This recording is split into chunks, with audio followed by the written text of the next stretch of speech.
Hi everyone, today I'm joined by Aditi Gandhi and we're going to be talking again about gymnastics and the losing of skills and mental blocks. So Aditi is a sports psychologist in training, as well as she has been an elite gymnast in her past. So do you want to just tell the viewers a little bit about your career in gymnastics, and then we can get into talking about mental blocks and problems actually like learning skills and losing skills? Yeah. So I'm from India and I was an Indian elite gymnast. I retired last year. And ever since then I've been working towards becoming a sports psychologist. So, like every other gymnast, I started when I was 5 years old with like a recreational class, and quickly, turned into competitive gymnastics purely out of my interest and passion for the sport. Um, through through the years, I competed nationally within India, and I've also been to training camps in different areas around the world. When I was at Loughborough University for my master's, I competed as an elite gymnast on the gymnastics team there as well.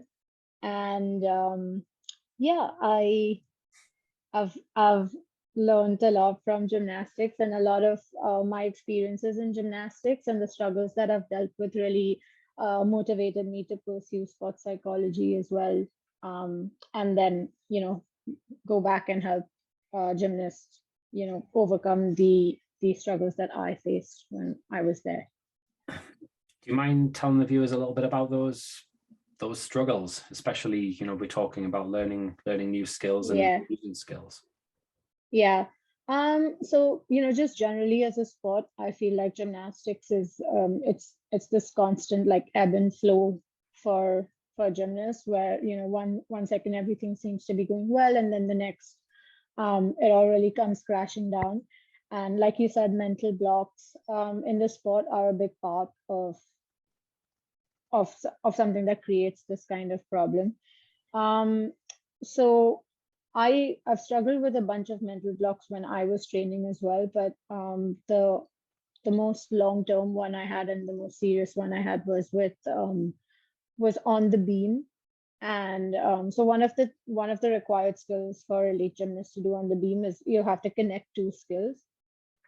And I've always struggled with really working through that, and that really made me very often scared to go onto the beam rotation, even though I didn't mind training beam, but it was just this mental block that created so much stress and anxiety for me that I would very often find myself running away from it. Had a lot of altercations with my coach because of that as well. So it's a difficult feeling to explain, because when you think about it, there's no, there's not a logical explanation or a rationality to it, because I felt like I was capable of doing the skill. It's just something was stopping me in my head every time I would like stand up on the beam and go for it. And that's really the reality for so many other gymnasts out there as well, whether it's on beam or any of the other events. It really plagues your training and your ability to compete well as well. I've got the two-pronged question here then. So the challenges there, did you come across them on a regular basis in training, or was it solely in competitive events? Yeah, well, in terms of performing the skill in competition, so like I said, it was a required skill, and whenever you're at competition, the adrenaline definitely helps, and I would do it, but I just wasn't confident that I was going to land it. And that confidence, of course, important for every athlete to have going into a competitive event.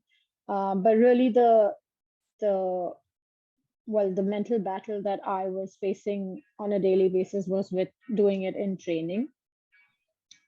Whenever I knew I had to do the skill the following day or the morning off, it would like immediately cause a lot of stress for me. I just wanted to get it out of the way. just try and talk my way out of doing it. And yeah, it's just a stressful and confusing place to be in, because on the one hand, I want to do it and just get over the stress of having to deal with that every day. But on the other, as much as I want to, I'm just not able to go for it, and I can't explain why. You mentioned a little bit about the coach relationship before there. Yeah. I suppose now, in hindsight, is there anything you would do differently with the coach? And can you give any advice out there to gymnasts who might have a little bit of conflict with the coach around this sort of thing? Yeah. Well, I feel like fundamentally, whenever a gymnast is dealing with something like this, whether it's a skill on the floor or you're getting lost in the air, for example, like Simone Biles did. Like I said, it's a scary situation to be in for the gymnast personally. And then, you're also experiencing multiple pressures from like important, support systems. So whether it's your parents or your coaches, and even though they're trying to help, feel like sometimes they get over involved in like trying to correct the situation or like push the athlete to get over something, and that can sometimes worsen the issue. So I felt that personally as well when like I know my coach was trying to help me get over it, and he felt like me doing it every day would then get rid of the struggle completely. But that wasn't really what was very helpful. I feel like in a situation like that, maybe breaking down the skill or just taking a step back from it could potentially help me in the future. Yeah. No, that makes sense. And now that you know a lot more about sports psychology than you did a few years ago as a competitor, for any viewers that are watching this and who are going through these sort of struggles, or parents that are seeing their children go through these types of struggles, what advice would you offer? Yeah, well, like I said, the number one thing that I would suggest a gymnast do is, or help coaches do, is really take a step back from the skill. So probably take a break. Gymnastics has so many different skills that you can be working, and I really don't think it's not the end of the world to just take a step back, work on different skills, and maybe come back to it a week later whenever the gymnast feels like they're ready. Maybe breaking down the skill, like I said. So what the coach and athlete could work together to do is set process goals. This could really help the gymnast also understand that it's okay to take a step back and try and rework different areas of the skill that are causing the problem. So setting process goals is almost like creating a ladder of like smaller goals, and then it can help the gymnast rework like basics and a different approach to the skill that can keep them motivated and feel like they're achieving something through that process. Can you just give me an example of what a one or maybe two process goals might look like, again, just for coaches who are viewing this? Yeah, well, so I'm going to use my own example. So let's say I was struggling with connecting the two skills on the beam. What could have helped was one, stop doing that for a week completely. So that would eliminate the daily stress of having to come to the gym and perform that skill. What could have been done alternatively was perform the two skills separately, since for personally that wasn't a problem for me, and probably then try connecting those skills on the floor, then move on to a beam at a lower height than the competition beam, create some safety measures, and then just help the gymnast, me in this instance, get comfortable with doing it there, feel confident. And I feel like if I was confident to do it there, then I would take the step to then move to the next stage.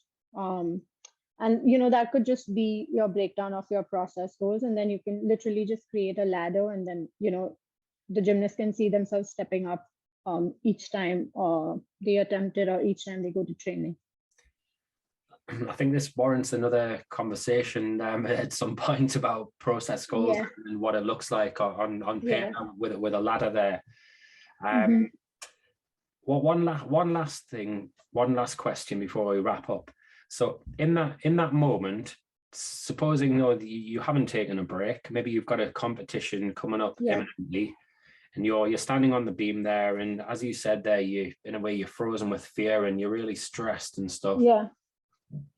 From again your sports psychology principles that you know of, how could you help that gymnast in training at that moment in time, just to be able to calm down a little bit?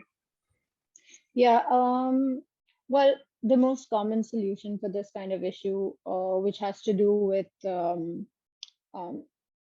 having thoughts of like doubt before you attempt a skill, for instance, in gymnastics, I think what could be valuable was probably creating like a visualization process for the gymnast. So this could be with a sports psychologist or a coach that may involve himself or herself in this process.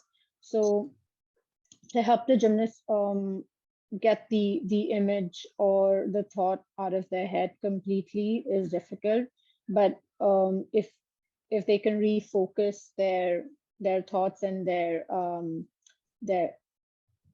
attention to let's say a different visualization process, that could be it could be like trigger words or sentences that you say to yourself that may help you refocus. It could be a visual process of creating a visualization routine to see yourself doing the skill correctly, and just with like pointers of where you need to focus instead of looking at or thinking about like a bad result. I think that could help. Yeah, brilliant. No, I like that. I use that as well in various different sports. Brilliant. Well, yeah, a big thank you for your time, Aditi. It was fascinating chatting about this, and I look forward to exploring it a little bit more in the future as well. Thanks for having me. No worries.